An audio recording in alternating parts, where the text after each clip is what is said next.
There have been many instances in my life where I've expected an experience to feel a certain way. And then upon experiencing it, I've realized, wait a minute, this isn't what I expected at all. And I think that's because a lot of times our expectations about things are rooted in a fantasy. Like when it comes to dating and relationships, I formed my expectation on love stories that I've seen in the media. When I got a little bit older, I learned about getting my shit together and having a good routine from watching other people on the internet, something edited, something curated, something dramatized. And it's led me to feel at times like there's something wrong with me. But what I've come to the conclusion of, and what my elders have instilled in me, is that these expectations that we have about certain life experiences, that they're going to bring us maximum fulfillment and feelings of euphoria, that's not realistic. And there's nothing wrong with me other than my expectations. We're only capable of feeling a certain range of emotions. If we choose to have realistic expectations, we can actually enjoy things in life much more. And so today I thought I'd share some of the expectations versus reality that I've experienced in my life, in the least for some entertainment for you, but potentially to help put things into perspective for you as well. So here are some expectations versus reality that I've experienced, okay? This episode is presented to you by eBay. We all have that piece. You know the one. The thing that's so you've basically become known for it. And if you don't have yours yet, you'll find it on eBay. Let me put you on, people. eBay is where you'll find those one-of-a-kind, can't stop researching, stay up dreaming about pieces again and again. I'm talking about that off-the-runway red leather bomber you've had your eye on, the trendy top with the cowboy on it, or that sleek fleece from the 2017 colorway. All of these finds are on eBay, and they even offer millions of main character pieces backed by authenticity guarantee. eBay is the place for pre-loved and vintage fashion. eBay, things people love. Starting out with feeling comfortable hanging out alone. I'm an only child, so I've always been sort of independent because my parents were working and I was at home like, what do I do? I watched a lot of YouTube. But as I got older, I started to develop this expectation that I could find a sense of true excitement when hanging out alone, that was possible and that I had yet to unlock it. And the reality of the situation is, no, hanging out with people is always going to be more exciting. You're going to laugh more. You have somebody to talk to. You're getting to experience something with somebody else, which naturally just makes the experience so different. It's just going to feel more energetic and alive and electric. Hanging out alone is wonderful, but in a very different way. It's quiet. You can become introspective pretty easily. It can be recharging. It can be relaxing. It can be productive. And at its best, it can even be kind of fun. Like, for example, I actually think it's really fun to, at the end of the workday, turn on a YouTube video, cook dinner, and eat it. Like, that's so fun. Although, am I really alone? I don't know, because I'm watching a YouTube video. So that's actually interesting that that's the first thing that came to mind, because I'm not really alone. I'm fully watching another human being. But even, I even enjoy like walking around the house and cleaning sometimes. Like I find that to be satisfying. I find that to be nice. I like going and shopping by myself even. But it's never going to be as fun and as exciting as doing those things with other people. It's just never going to be the same. And that's okay. Hanging out alone just serves a different purpose. That really became clear to me when I started traveling with other people. In the beginning of my career, when I started traveling for work a lot, I traveled alone for the most part. And I actually did enjoy that time. But then I got to this point where I was like, you know what? Like, I'm going to start bringing my dad along, or, if there's like a friend who wants to come along, or I'm going to Fashion Week and Jared and I are going. Like, naturally, I just kind of stopped traveling alone. And the trips became much more fun. Listen, I've experienced some challenges from not traveling alone anymore, where I feel like now I almost fear traveling alone because I'm so used to traveling with people, and that's a problem in itself. But the nature of the trips have changed a lot. It's because I get to experience these places with other people. I love being alone more than ever now because I know what it is. But I think a lot of people crave this sort of wild independence I think a lot of people think the ultimate flex would be to be able to be alone for like 6 months straight and never even notice because you're so fulfilled with yourself that you don't even need to be around other people. But I actually think that's unrealistic. And the more that I've read about human nature, the more I've realized that we need people. And I think this is something that comes more natural to people who are very much introverted. Introverted people are hyper aware of the recharging benefits of being alone. People who are particularly extroverted, this does not come natural at all. And I do think that we should all know how to be comfortable by ourselves. But I think in order to do that, it must be realized that it's never going to be the same or feel the same as being with others. Okay, next, being in a healthy romantic relationship. Okay, I expected that being in a healthy relationship would be seamless. It would feel easy. I would never question if it's right. There wouldn't be disagreements. It would just be so fucking obvious that this is the person for me, you know? I'm not even talking about like being with your soulmate, but I'm more just talking about being in a healthy relationship that makes sense in the moment. I'm not even talking about like being with the one. And I don't know if I don't even know what that, like, I don't know what that is. I don't know if it's real. I don't know if it'll ever happen. I don't know. But I've spoken to the people in my life, the elders in my life, people who are married, have been married for years, some divorced, some still together. And every single older, wiser person I've talked to has been like, yeah, that doesn't really exist. It isn't this perfect, obvious, easy, natural experience.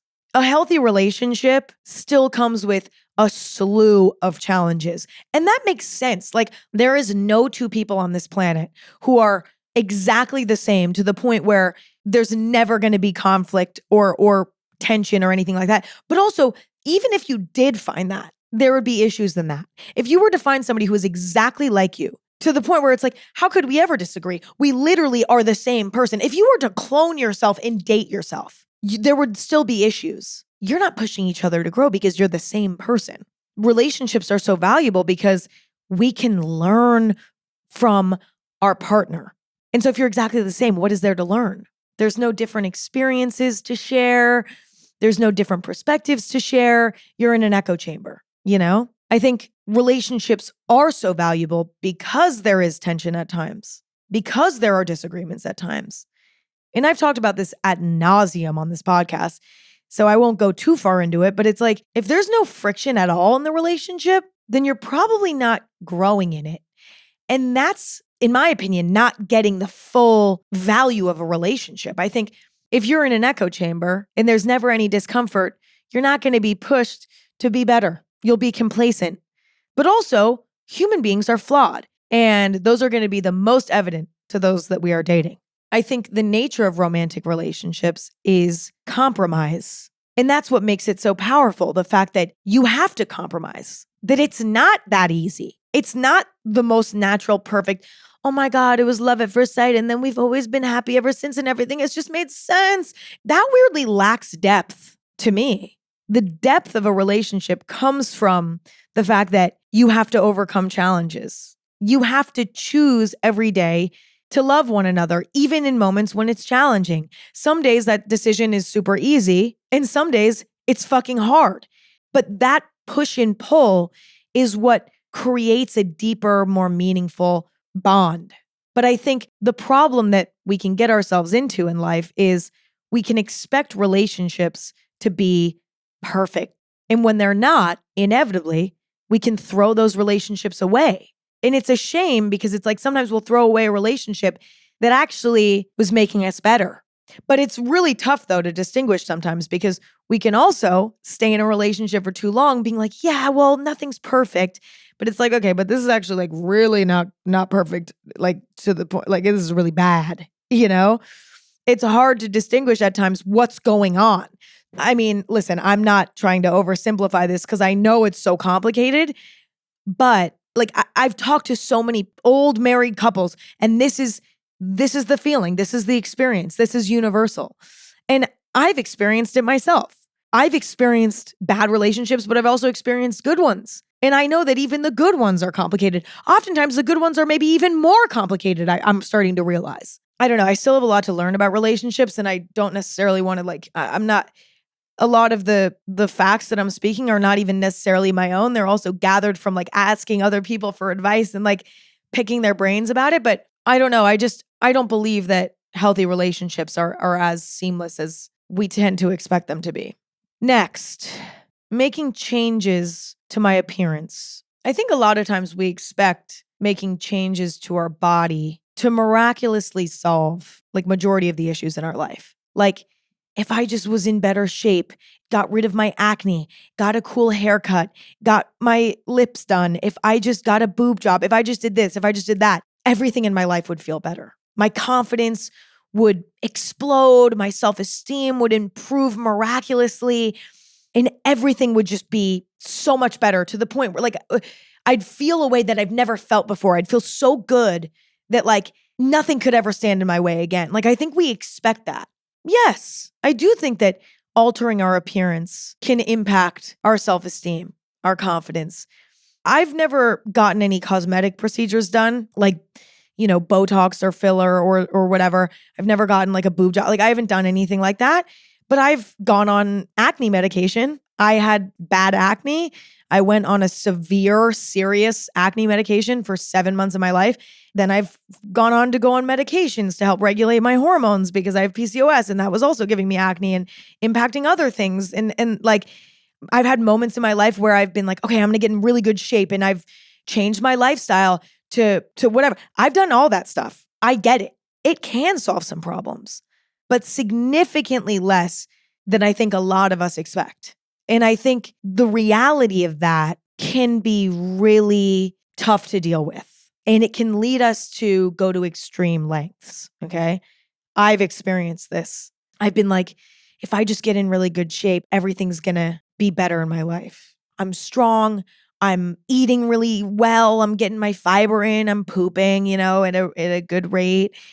Everything, I'm healthy. I'm so healthy, taking such good care of myself. But it doesn't feel like enough. And there have been many instances in my life where I've then proceeded to take it too far because I'm waiting for it to make me feel almost euphoric. And it doesn't. I've done that many times in my life. I love to do that. It's a reoccurring thing. I love it. It's oh, took it too far again. Oops. But that's a common challenge. And it makes complete sense. But it's because the expectation was too high. Whereas now, thank God, I understand the reality of making changes to my body is that it might help me 20% in my life. It might solve 20% of the issues that I thought it would maybe solve. But there's a lot left, even with confidence. It's yeah, it can maybe help my confidence 10, 20%, but the rest of that 80% goes far deeper, requires far more attention. Self-esteem and confidence is far more complicated than that, Next, having your shit together. To use a TikTok buzzword, to be living like that girl, okay? Now, you can live like that girl and not be a girl, okay? That's just the terminology that that comes to mind when I think of this. This is not a new concept. The that girl morning routine, waking up at 6 a.m., journaling, making the water with the lemon, having a matcha, going to Pilates, then going to work and having perfect, cute little pens to do the work with. And then, coming home at the end of the day and getting into really chic little PJs, and then, making a super aesthetically pleasing dinner and drinking some sort of mocktail, and then going to bed at 9 p.m. with a gorgeous room with candles on, and there's the TV. You get what I'm saying? There's so many different other versions of this. That's just the one that I think became the most popular and the most commonly known on social media anyways. That girl. I think a lot of us feel if we were to have a routine like that, every day would just flow. The routine would become solidified, and then it would just be this, you would just be able to float through it every day in a way that feels so seamless and so easy and so organized and so perfect that everything would look aesthetic all the time, and that the results would come quickly, because the whole idea of having your shit together is that you're productive. You're getting a lot of shit done. Health goals, work goals, whatever. I do think that there's actually a lot of value. There's a lot to this. Do I think that these idyllic perfectly filmed and edited and curated routines on the internet are to an extent unrealistic? Yes. I think the way that they're filmed and edited naturally makes them feel different than they actually are in real life. However, do I think that that's like wrong for people to share? No, because I think that's the nature of everything on the internet. Like that's the nature of my YouTube videos, my Instagram posts, like everything is edited. The nature of the internet is that things are curated, that things are explained in a way that's simplified. Like it's impossible to express things otherwise. But I think naturally we tend to take it as fact, as what it is, as what it looks like. And there's a lot more to it. I think living a productive life, living a disciplined life, it's brought me so much value in my life. Like I actually think this is one of the expectations versus realities where I actually think the reality is it's actually pretty good. Having a strong routine, being disciplined helps build confidence. It helps us get more done in our lives. It gives us structure so that we can thrive within. Like structure can at times give us the intention that we need. I think where the expectation versus reality really is strong is what it actually looks like and feels like to exist in a routine like that. It oftentimes isn't as seamless as it looks or as we assume it to be. Like I would say at this point in my life, I have my shit together more than I've ever had my shit together. Because I will be honest, I have not had my shit together for like my whole life. Like when I first moved to LA, did not have my shit together. I didn't have good boundaries with like my social life versus my work life. Would overwork myself to the point of burnout and then not be able to get anything done for like a month. Was emotionally all over the place because I wasn't really like self-regulating myself very well. I didn't take very good care of myself. I didn't sleep a lot, but I also didn't exercise and I didn't eat well. Like I would literally just like eat an entire box of Cheez-Its for like my meal. Like that would be my food that day. Like I would just like every like hour I'd go and have another handful. Listen, there are moments in our lives when we're going to exist that way and there's nothing wrong with that. Like that's sometimes just survival. We can't always have our shit together. That's just not always going to be the case. But I think the reality of it, it's just not as perfect as it seems. Like even when you have a perfect routine, there are going to be times when you sleep through your alarm and you don't get to go to your fucking Pilates class, okay? There are going to be times when you show up to work and you feel burnt out and you know your cute little colored pens that you use and your cute little keyboard for your computer isn't enough to make you feel better and you get nothing done and you're in a bad mood. There are going to be times when you come home at the end of the day and you're like, I can't fucking cook. And you eat cheese. Like there's going to be lapses in the routine. You might expect because your routine is so good and you have your shit together that you're going to see results a lot quicker than you're actually going to see results. Results do still take a long time to see. And even though having your shit together can solve a lot of problems, it absolutely can, more so than say changing your appearance or being in a happy relationship or something, like there's always still things that need to be worked on. And I think the reality of it too is, and this is very important to mention, is that having your shit together is not always going to be perfectly aesthetically pleasing. And it doesn't need to be, and it doesn't have to be, and it shouldn't be, and it probably won't be. And if it will, and if it does, okay, that's great for you. But that's also not always the reality of having your shit together. Like you can have your shit together and it not be Instagram ready. And it doesn't need to be. That's just one way to have your shit together. And I understand some of the criticism. There's a lot of times criticism about perhaps over consuming products to make the routine look a certain way. Listen, I am not going to police how other people spend their money in like that's not my place. Do I maybe think that sometimes it's taken too far and there is a level of like buying so much stuff to like upkeep this sort of aesthetic lifestyle? Do I think that can be taken too far? Yes. Do I also think that can be done in a way that is responsible? Like if you want to have an aesthetic morning routine, and so that means you want to buy a really beautiful coffee mug that you're going to use every morning. I'm sorry, I don't see anything wrong with that. If you're going to Pilates every morning and that's a part of your routine and you're wearing exercise clothes every day and you buy a new workout set that's really cute and you're wearing it all the time. Like there's nothing wrong with that. I think it gets to a level where it's ridiculous when it's like perhaps influencers are maybe buying they're buying, like they want to wear a new workout set in every single routine video. You know what I mean? If every time there's a new sort of lifestyle wellness trend, individuals are like buying everything every single time, even when it's like, okay, there's like a new viral cup and now all of a sudden you need to buy the new viral cup.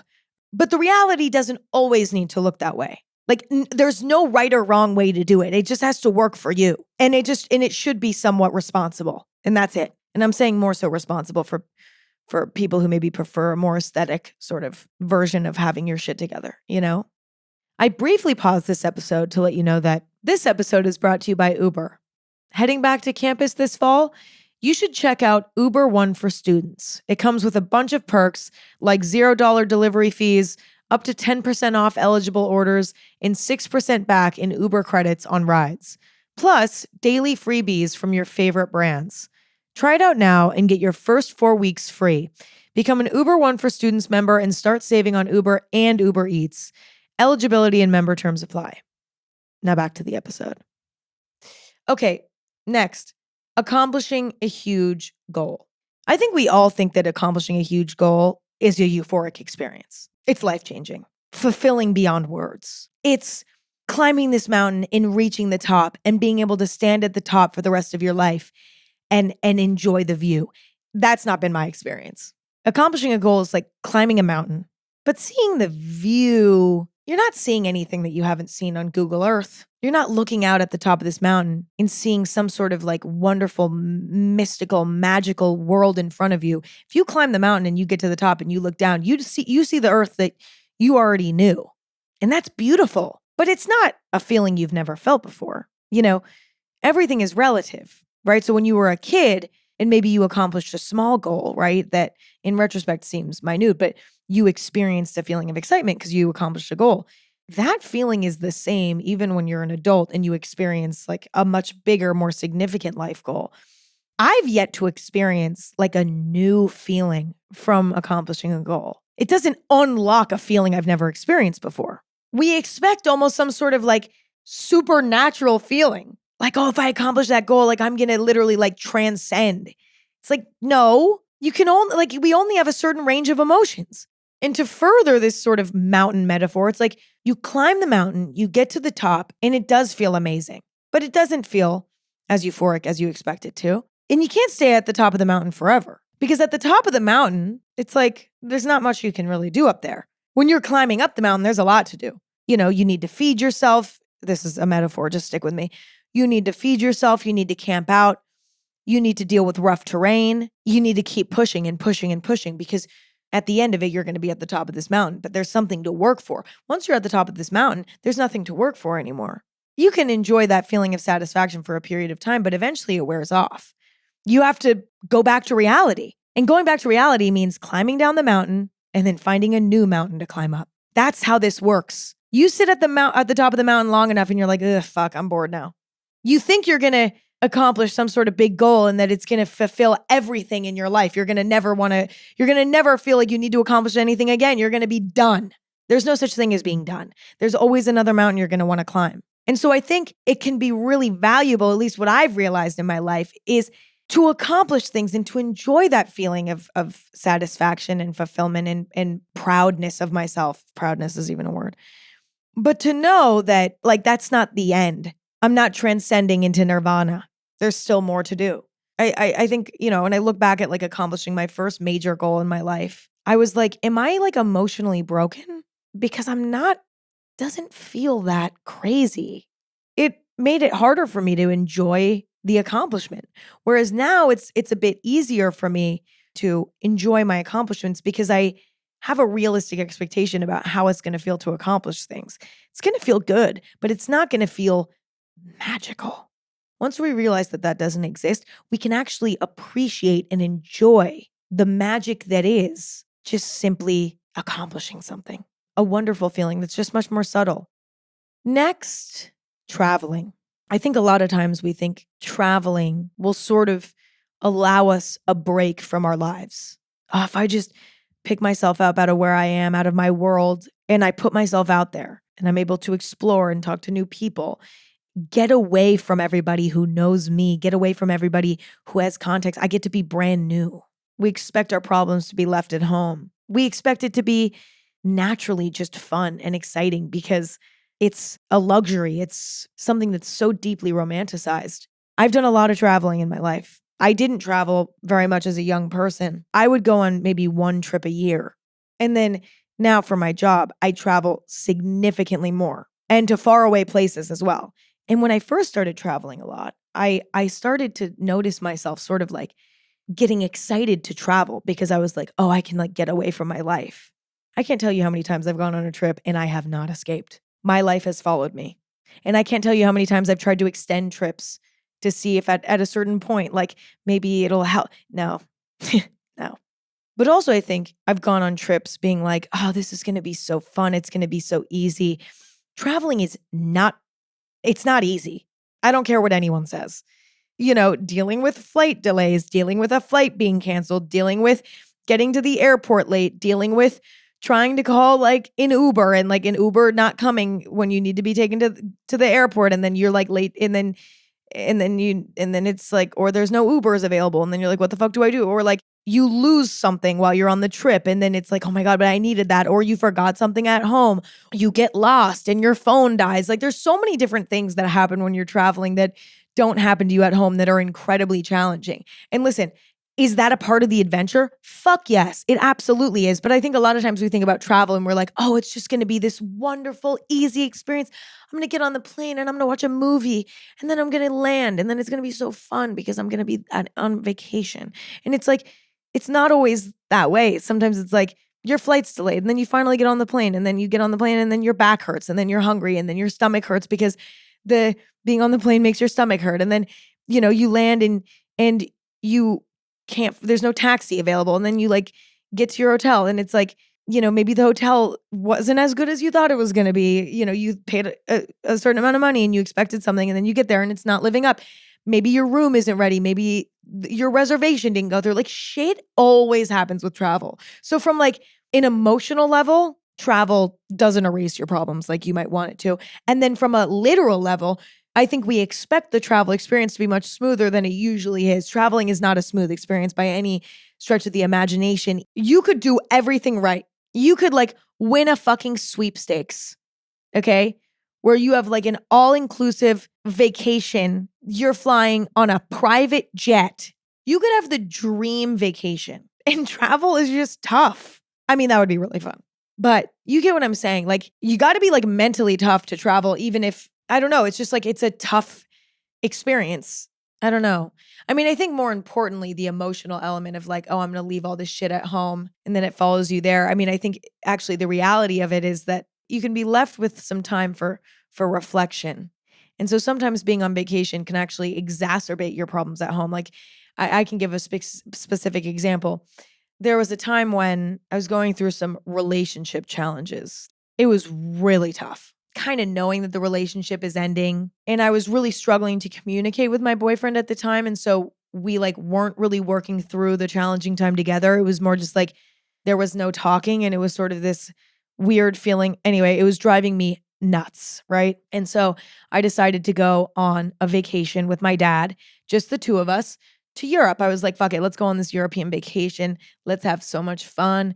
I just need to get away. I cried every day on this trip because I was so fucking heartbroken about my situation. I was miserable, sobbing, depressed. I was almost like more depressed on this trip than I was when I was at home because I didn't have my routine. I didn't have any structure. I was left with a lot of time to think because I was on vacation. And my poor dad had to deal with me and being in a terrible place. Speaking of challenging romantic relationships, let me paint a picture for you. Okay. You're dating somebody, the relationship's serious, but it doesn't work out. You break up. Okay. The breakup's incredibly tough for you. It's like crying for like a week straight. Then you finally start to feel better. And then like 3 months later, you're feeling a lot better, but you're not feeling closure yet. And so you start to crave one final conversation with your ex. You start to convince yourself one more conversation will allow you to put it to rest. You have a few unanswered questions, a few things that you want to just know for sure about the relationship. and what it was so that you can finally let it go. And you expect it to fix everything. You expect it to allow you to feel that closure that you've been craving so much. After this conversation, I'm not going to think about it anymore. It's just not going to haunt me as much anymore. Talking to my ex one final time and getting on the same page, understanding what went wrong, wrap it up and put a bow on it. And it'll just release this feeling of discomfort. And so you reach out to your ex and you're like, hey, I just want to have one final conversation. I just feel like there's some things that have been left unsaid. And I just think if we were to get on the same page, chat it out, I think it would be really helpful for me to get closure and for you to get closure. And so you call your ex up and you start chatting and you're having the conversation you expected to have. But then you hang up the phone. And instead of feeling this magical, mystical relief, you actually have less closure than you had before. You feel more confused, more unresolved. You just ripped back open a wound. When you first break up, you have a big, fleshy, open, bloody wound. Sorry, gore warning. You have a big wound, a huge cut, okay? Every single day that goes by, the wound starts to heal itself, obviously. And 3 months down the line, you still have that wound. It's a big scab. That can take like months and months and months, years even, to heal. And you might always be left with a scar. Usually, you are left with a scar. It is the exact same thing with relationships. But see, here's where this sort of conversation fucks up with the healing. The only way to let that wound heal is to not talk to your ex, to build a life without them in it. And so the second you go and you talk to them, you're not going to get closure. You're going to reopen the wound all over again. And your guts are falling out all over again. And now you have to start over. I've done this so many times where I'm like, no, if I just had one more conversation with them though, like it would just cause then we could be friends and we could and then it would be and then it would be so good. And then we could be friends and then and then I would feel better. And then I wouldn't be thinking about it as much cause I would feel cause I wouldn't have all these questions that are gone unanswered. And it's no. A conversation like that might answer a question or two, but that's not going to help with the closure. The closure comes from distance, I think. You just have to go far, far away for as long as possible until that wound fully heals and turns into a scar. And then maybe one day, once it's scarred up, it's tough. You know what I mean? That's skin again. Only then can you maybe talk to your ex and get closure. But that might be 5 years down the line. It probably will be. That 3 months in conversation, for closure, no. You're lying to yourself. Your expectation is it's not rooted in reality. It's just rooted in you wanting to talk to your ex because you miss them. Moving on. Next. I think a lot of us think practicing self-reflection looks and feels very different than it actually is. I used to feel like self-reflection was, there's a beetle in my room. It's not moving, but why is it here? Oh no, it is moving. Okay, well now I have a third pet. I have 2 cats and now I have a beetle. So that's very exciting. I'm going to let it be, but I will be putting it outside after this. And if I start seeing it flying, I will scream. Okay, anyway, I think a lot of us think that practicing self-reflection is a very organized, structured activity. I have to be a avid journaler. I have to sit down for 10 minutes a day and stare at the wall and think about myself. And I found that practicing self-reflection in life is often a much more fluid sort of practice. I'm self-reflecting all the time in little ways. It's not I think structured self-reflection can be a great way of getting yourself into the groove of it. But a lot of times it's not a sustainable habit for all of us. For me, there are times in my life where I'm not self-reflecting and I need to. So I'll do something a bit more extreme and maybe I'll sit down and I'll journal. And I'll get into the routine of journaling for a bit. But then I end up phasing out of that. And the self-reflection doesn't stop. It just changes. It becomes a part of my routine. And I don't have to sit myself down and journal. Now, everybody's different, right? So you might be somebody who really loves journaling and finds so much value in it. And it's something that is realistic for you to keep in your routine. But that's not necessarily how self-reflection is in reality all the time. It can be when you're driving in the car. It can be subconscious, 50% subconscious. You're not even noticing that you're doing it. It's actually more sustainable. And last but not least, having self-esteem and confidence. I think a lot of us feel like if we ever were to attain a strong sense of confidence and self-esteem that it would be permanent. It would be instilled in us forever. That if we try hard enough and we reach a certain level of confidence and self-esteem, that we've done it. And then that's the end of that journey. And I think the reality is it's a constant practice. There is no reaching some sort of level where you'll never regress again. You constantly have to work on it. And even when you think you're at your most confident and you're at your most self-assured, you might still experience jealousy, a little bit of self-doubt. Like, there's no such thing as being perfectly confident and perfectly self-assured. We're human beings. And that means that we're insecure and we're flawed and we constantly have to work on ourselves. There is no reaching the highest level of confidence. You constantly are building it up your entire life. You know, it's a constant work in progress. And that's okay. It's just part of being a human being. And that's it. That's all I got. To be honest, I'm like staring at this little beetle and I just really need to take it outside. By the way, just in case anyone was wondering, I'm not a bug killer. I don't squash the bugs. If there's a bug in my house, I will not squash it. I will not kill it. I have this amazing contraption and it's like this bug catcher where basically it's like there's a long handle and there's like a little lever and you can pull back the lever and it opens the bottom of this little box that's at the tip of the handle. And then you can put it over the bug and then you slide the bottom underneath the bug and then it's in this little box and then you take it outside. And so I'm about to do that to this little beetle in my room. I know I said it was my pet, but it's my outdoor pet. I could also like put my cat up to the beetle and let my cat eat it, but I don't know. I think that's actually number one, like possibly cat abuse. But then also number two, I don't know if the beetle would be poisonous, but also like the beetle should live. I'm going to put it outside. It's moving though. It's definitely moving. I'm watching it move. Ooh, it's starting to freak me out because it's like, it's moving. So I need to get it before it flies away and then it ends up in my hair. Okay. Anyway, I love you all. I appreciate you all. It's a pleasure as always to get to spend time with you. And if you enjoyed this episode, new episodes of Anything Goes every Thursday and Sunday. So you can come and hang out whenever, not just on Thursday and Sunday. Okay. There's a lot of episodes. I've been doing this podcast for a long time, so you can really go back.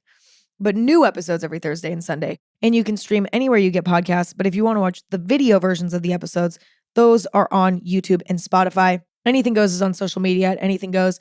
I'm on the internet at Emma Chamberlain, and my coffee company is in the world and on the internet at Chamberlain Coffee. That's where I am. That's where you can find me. I love you all. I appreciate you all. And I will talk to you very soon. No, seriously, in like a few days. Now let me get this fucking beetle out of my house because it's moving way too quickly for my liking. Okay.